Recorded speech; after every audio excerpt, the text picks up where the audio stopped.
सातवी याची वर्ग शिक्षिका मी आहे, सीमा सावंत। विद्यार्थ्यांना बचतीचं महत्त्व समजण्यासाठी जून महिन्यात आपण सगळ्या विद्यार्थ्यांना पिकी बँक किंवा गुल्लक किंवा हे गल्ले आपण दिलेले होते। विद्यार्थ्यांना सांगितलेलं की आई वडील खाऊसाठी जे पैसे देणार किंवा कधी दिवाळीला आजी आजोबा हातात पैसे देतात, मामा देतो आवडीने, ते सर्व पैसे आपण त्या गल्ल्यामध्ये किंवा गुल्लकमध्ये जमा करायचे होते आणि ते सगळे पैसे आपल्याला सहलीसाठी उपयोगी येणार होते। कारण का कधी कधी आर्थिक अडचणीमुळे सर्वच भावंडांना सहलीला जायला मिळत नाही, मग मुलं नाराज होतात, हिरमोड होतो त्यांचा। त्याकरता त्यांना सांगितलेलं की पैसे जमा करा जेणेकरून तुम्हाला सहलीला आणि उर्वरित रक्कम आपल्याला फीसाठी ॲडजस्ट करायची आहे। त्यामुळे आई वडिलांवरचा भार तुमचा हलका होणार आहे, याकरता हा उपक्रम राबवलेला होता। त्या व्यतिरिक्त मुलांनाही पैसे जमा करायची योग्य ती चांगली सवय लागली, त्यांचा अनाठाई खर्च वाचला गेला त्याच्यामुळे। इयत्ता 7वीच्या विद्यार्थ्यांनी पिगी बँकमध्ये साठवलेल्या पैशांचं आपण उद्घाटन करीत आहोत। अरे वा वा वा, खूप छान प्रमाणे विद्यार्थ्यांनी 10 रुपये, 20 रुपये, 50 रुपये याप्रमाणे पैसे साठवलेले आहेत। हा अतिशय उत्तम आणि अतिशय सुंदर असा कार्यक्रम मॅडमने राबवला आहे। या कार्यक्रमामुळे विद्यार्थ्यांना बचतीचं महत्त्व कळतं, पैशांचं नियोजनाचं महत्त्व कळतं, पैशांचं महत्त्व कळतं आणि आपणही काहीतरी पैसे साठवू शकतो हे आत्मविश्वास येतो। आणि थेंबे थेंबे तळे साचे याप्रमाणे हा पैसा खूप काही तुमच्याकडे जमा झालेला आहे आणि हाच पैसा तुम्हाला एखाद्या कठीण प्रसंगाला, ज्याप्रमाणे आता आपली पिकनिक चाललेली आहे आणि तुम्ही पालकांना पैसे मागतात, पालक नेहमीप्रमाणे उत्तर देतात की पैसे नाही आहे, पण तुम्ही त्यावेळेला त्यांना सांगू शकता की हे बघा आमच्या मॅडमने आम्हाला ही पिगी बँक दिली होती, आम्ही खाऊ न खाता हा पैसा साठवला आणि हा पैसा साचलेला आहे आणि या पैशातून तुम्हाला कोणीही पिकनिकला जायला थांबवू शकत नाही किंवा घरचे सुद्धा आनंदाने तुम्हाला सहमती देतील कारण तुमचा पैसा साचलेला आहे।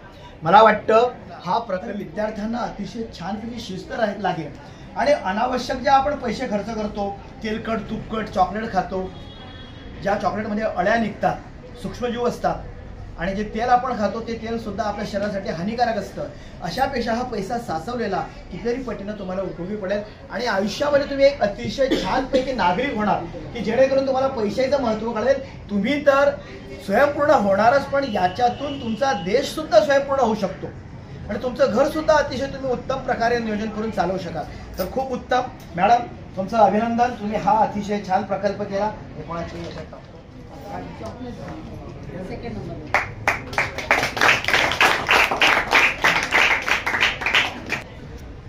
तिसरा क्रमांक श्रुतिका शिंदे, रक्कम आहे, जमा केलेली रक्कम आहे 1000 रुपये। दुसरा क्रमांक प्रतीक गायकवाड, त्याची रक्कम आहे 1010 रुपये। 4 अंकीच्या घरात आपली रक्कम गेली आहे, थोडी थोडकी नाहीये हे विद्यार्थी दशेमध्ये। पहिला क्रमांक संध्या कांबळे, 1750 रुपये। संध्या कांबळे, मी इयत्ता 7वी मध्ये शिकत आहे।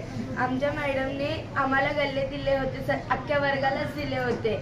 मॅडमने बोलले होते जे तुम्हाला खाऊला पैसे भेटतात किंवा मम्मी पप्पा पैसे वगैरे देतात रक्षाबंधनला वगैरे, हे मॅडमने आम्हाला गल्ले जूनपासून दिलेले होते। तेव्हापासून आम्ही खाऊला पैसे दिलेले मम्मीने गल्ल्यात टाकत होतो, म्हणून आज आम्हाला आमच्या गल्ल्यात पैसे साठले आणि पद काढले। मॅडमनी गिफ्ट दिले आम्हाला, चॉकलेट दिले, कोणाकोणा ज्याचे पैसे जास्त झाले, पहिला नंबर, दुसरा नंबर, माझा नंबर पहिला निघाला आणि आमच्या वर्गातला प्रतीक गायकवाड आहे ना त्याचा नंबर दुसरा निघाला आणि श्रुतिका शिंदे यांचा नंबर तिसरा निघाला।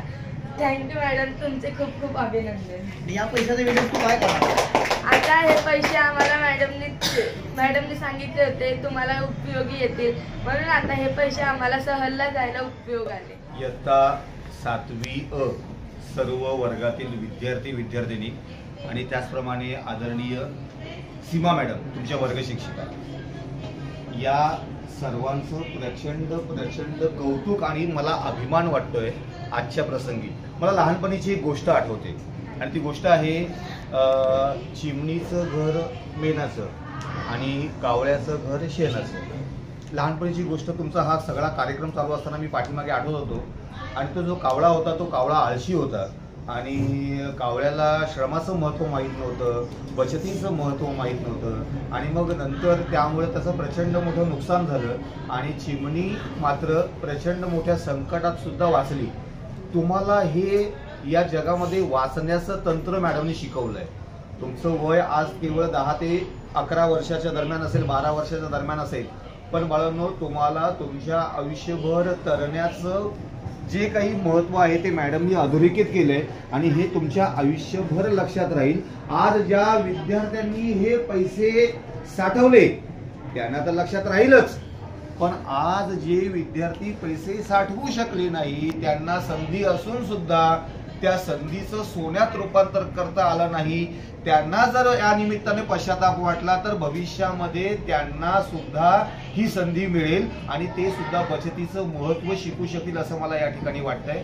म्हणून हे केवळ आणि केवळ मॅडमनी तुमच्या सहलीसाठी केलं नाही. मॅडमनी आता त्यांच्या बोलण्यामधून सांगितलं हे केवळ सहलीसाठी नाही, तर त्याच्या पाठीमागे पालकांकडून मिळालेला पैसा अनाठाई खर्च न होता जर साठला तर तो फीच्या रूपानं किंवा अन्य रूपानं सुद्धा तुम्हाला देता येऊ शकेल. आज यामुळं पालकांवरचं बर्डन, दडपण किती वाचवलंय हे तुम्हाला घरी गेल्यानंतर पालकांच्या चेहऱ्यावरून जाणवेल.